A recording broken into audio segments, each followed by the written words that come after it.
like to call this meeting back to order. Madam Clerk? Thank you. Matt Conant. Here. Nick Abdis. Here. Tom Barandis. Here. Bill Paveo. Here. Cyril Shaw. Here. Angelique Ashby. Here. Jeff Harris. Here. Rick Jennings. Here. Sue Frost. Here. Don Natoli. Here. Susan Peters. Patrick Kennedy. Phil Cerna. A full quorum. Great. Please call the next item. A report out on closed session Government Code Section 54957.6, conference with labor negotiator. No action was taken. Thank you. Our next item is consent matters, and before Chair Avdis calls for a motion, I'd like to make you aware that if you received your board packet in any manner other than electronically, you probably received the wrong attachment to item 6, which should have been a project area map for the Yolo Bypass Cache Loop. Excuse me, I have provided you with that. With that being said, items 1 through 8 are in order. All right. Any questions? Do we have a motion? Yes? Move the consent calendar. Oh, sorry, go on. I actually would like to pull 5 and 8 for a couple of quick questions. Okay. Pull items 5 and 8. I'll entertain a motion for the remaining of the I'll item. move the remaining items. Motion by Member Shaw, second by Member Kennedy. All in favor? Aye. All right, item number 5, please. Item number 5, resolution number 2018020, authorizing the executive director to execute a project partnership agreement for construction of the American River Watershed Folsom Dam Raise Project and rescinding resolution number 2018016. Yes, and my question is just, as I understand, this matter was taken up at the last board meeting, and what's before us today is, let's go forward with that agreement, but without the state being a party to that agreement. Is that accurate? So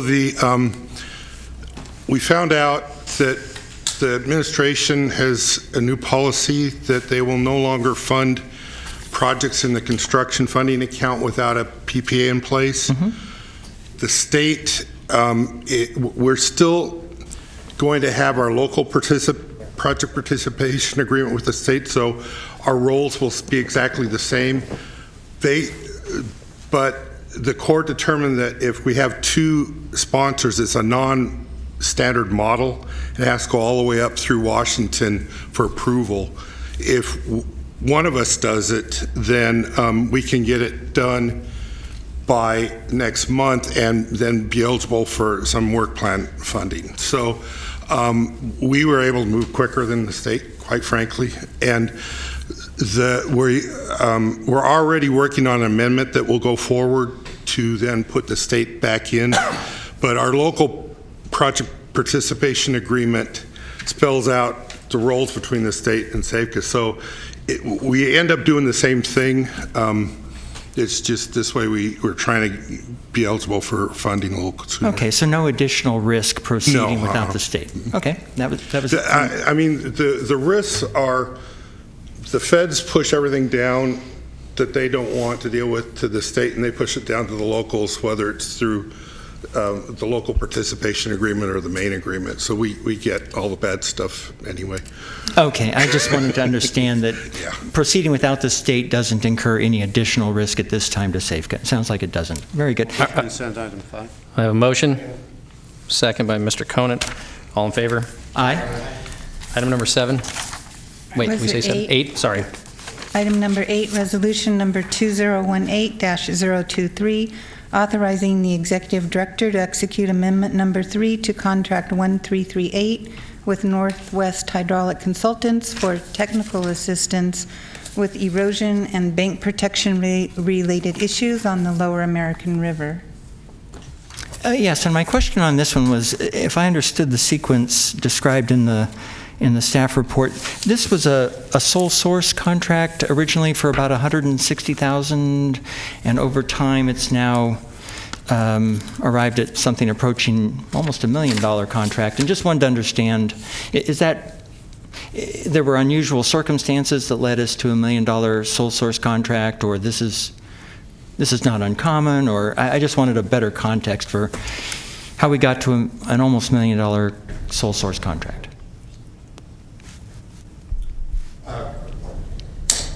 You're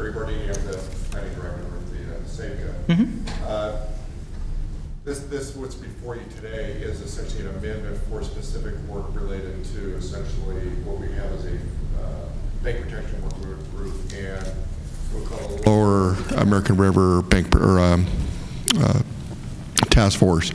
And we have a technical task force. The beginning of this work, as you can see, was started in 2016. It was under that premise. And as time has gone on, additional work has been gone. What we have is the intent was essentially to do the work, and then as time has gone on and the relationships have been built and then additional tasks and work have gone, that's why it's grown to the level we're at. To go further, the current work is to further the conceptual drawings, and this consultant has the expertise and background, so that's why we've continued to use. Okay. At some point, does the work grow over time to the point where let's rebid this Exactly. out? Okay. All right. I'm satisfied. All right, is that a motion? It is. Second by Mr. Conant. All in favor? Aye. All right, before we go to the next item on, I just want to make a quick note. Number 2, Mr. Campbell, I would appreciate that this is having to do with the Rio Linda Alverton Parks and Rec District contract for weed abatement and trash removal. I know I've received a couple of, I don't want to say complaints, but inquiries about their, that they could be a little faster in responding when constituents call. So I would appreciate if you could sort of reach out to those folks in Rio Linda. Appreciate their partnership, but would encourage them to be a little bit more responsive. Absolutely. Thank you very much for bringing this to our attention. We'll be happy to work with our partners and our contract, within our contract means, to make sure that we're working with them to make that happen. Thank you. A little out of order there, but in any event, next item, please. Mr. Chair, Yes. punched up. I wanted to. Oh, I'm sorry. Yeah, on a related point on item 2, I didn't talk before we took the consent calendar. I guess I wanted to ask about that. I think certainly Chair Avis's points being made maybe highlight what I was going to ask about, because we have basically up to a certain amount here as it relates to this contract. And when I see it touched upon lightly in the staff report on the scope of services, it relates to homeless encampments and debris removal. We talk about high water and so forth, but having taken a tour of some of the areas, not all the way up on the Dry Creek Parkway, but certainly with our Parks Director, and I know Director Cerna and others certainly are very familiar on a regular basis with areas that are adjacent to, certainly to the American River Parkway, but include the Dry Creek Parkway, which is in Supervisor Frost's district, a good portion of it. I guess I'm curious about maybe an enhanced approach, rather than just saying for high water purposes. We have just $40,000 set aside. We haven't used it, I guess, in recent years. It seems to me that some calculation behind, removal of trash, more timely maybe, but and maybe again paying for those services. We're only taking 20 hours a week here. From what I've seen in some other areas, not necessarily the areas they're maintaining, you can spend 20 hours every day and hardly make a dent in it. And so it may not be that prevalent further up in the Parkway, but I know that in our conversations before the Board of Supervisors in past months, we've talked about the need to catch this in both of our parkways, American River and certainly in Dry Creek Parkway, and obviously Steelhead Creek, and working with the City of Sacramento and other partners, American River Flood District, already 1,000, who all obviously are trying to come to grips with this. I guess I'd like to take a look at this, and certainly working with the Park District, maybe we buy some more services and forget about the high water piece of this, that I think recognize if there is a problem, I don't want to overstate it if this is keeping up with it and there's just a matter of getting to it a little quicker, but maybe there's more to that, and I want to make sure our partners are equipped. We've gone into recently with major expenditure of the county for equipment, for additional personnel, also working with law enforcement if need be. And so I don't know what sort of coordination besides what we say in this contract that they provide for and then bill us for. So I guess I wanted to raise a little broader question. I'm supportive of what we just did, but I'm also interested, again, for Safeco being a partner in all of this for the areas that we have that we want protected and looked out for, beyond just mowing for weeds and some, debris removal from time to time. Maybe there's something more intense that will allow us to, work with other partners that are already engaged in this activity out there. So, without a long discussion, I just wanted to raise that point, and I see others that maybe punched up already, but I wanted to be sure that we've got sufficient dollars here and that we have sufficient support for what we're asking our partners to do. Mr. Cerna? Thank you. I appreciate Director Natoli raising this issue, and so let me, and he's certainly right, our office is very engaged on the subject of debris removal and how we're working with an expanding ranger force to deal with the challenge of of camping on the parkway and its impacts. There is, I think it's fair to say at this point, let's say compared to 2 years ago, almost every agency to a name, RD1000, SAFECA, City of Sacramento, County of Sacramento, park districts that straddle the parkways. I think everyone has a heightened sensitivity and desire to do more, and it's been painful at times to try and find the resources to do it, but that part of it is behind us, at least for the county. And so this really is the year that we begin to see the fruit of the policy debates and budget debates of last year, with the deployment of more county personnel to maintain the parkway and to patrol the parkway. So I guess my finer point question here is there any coordination to the point where there are regular meetings between a touch point from each of those agencies I just mentioned on at least a monthly basis, so that the left hand knows what the right hand's doing, where you're going to be in the parkway, what's the focus this week, what stretch, which mile markers are you working, are you Steelhead Creek, are you on the parkway proper, those types of things. And if there isn't, I would like to suggest that it begin immediately. Okay. No, I don't think the coordination is that extensive. So that's a good point there. So I'm wondering, should we have some follow-up meetings with your guys, and then we can make sure we get the right coordination going? We're pulling 20 to 25 tons a day of refuse out of the parkway right now. That's how bad the problem is.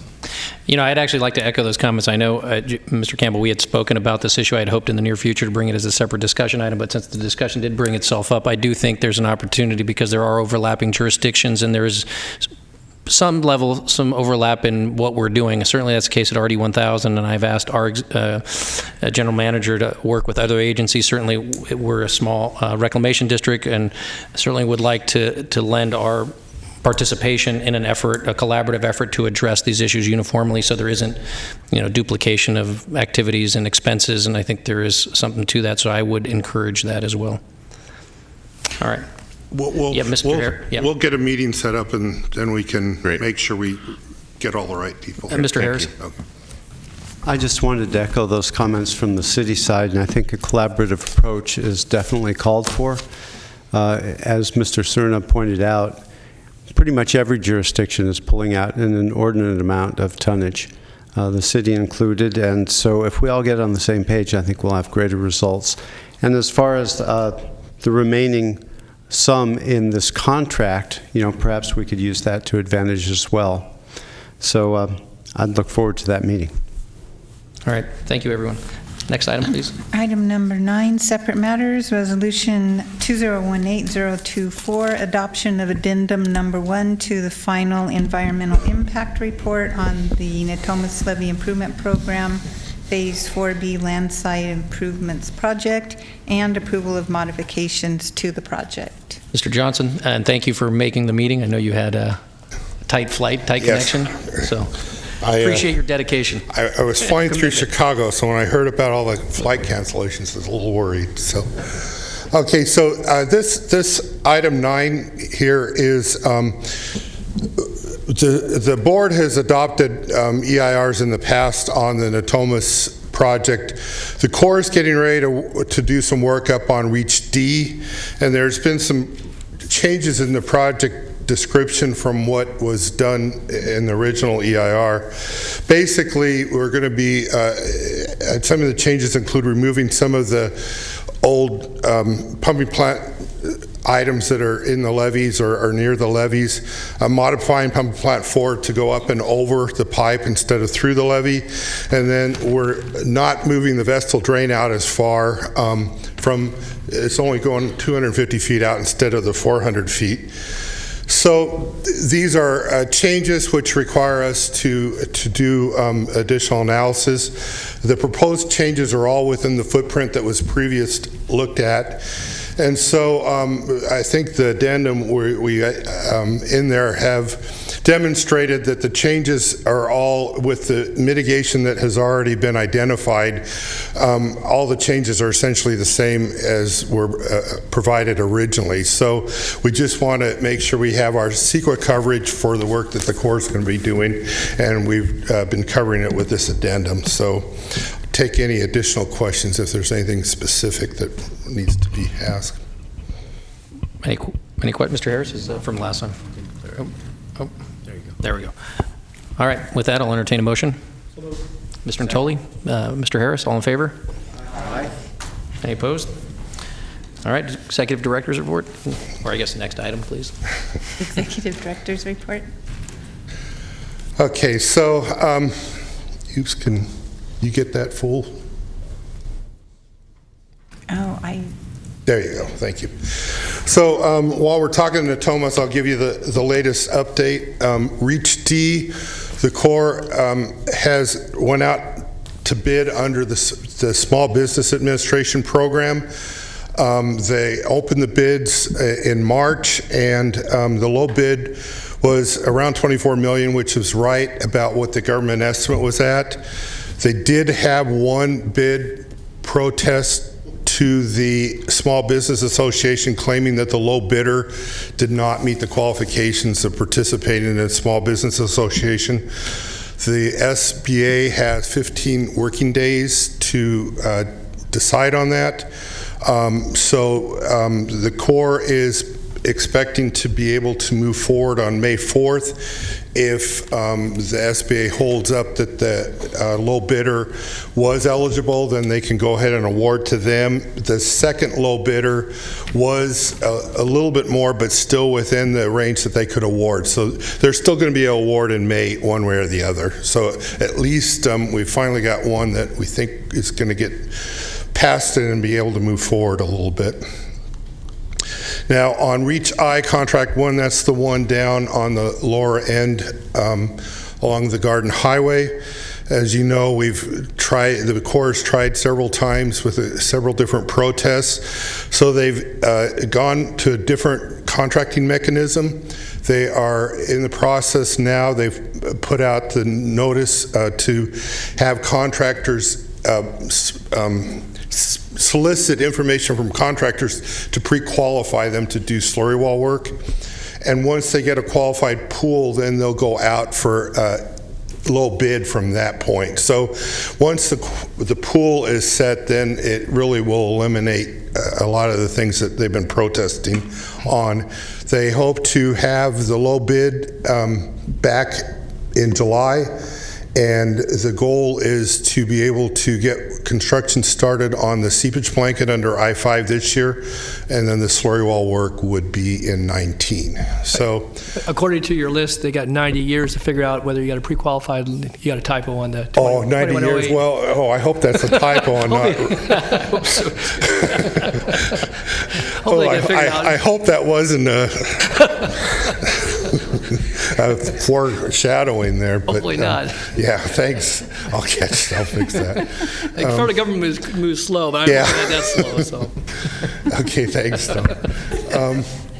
So then on Reach H, that one, the protest is taking a long time. They're still working through it. They're still hoping to get something awarded this year, but I'll be honest with you, I'm not expecting it. So I think our best that we'll have is to work up along Reach D, and then hopefully we'll get later in the summer a seepage blanket going along the under I-5. They are currently planting 5,000 seedlings of trees.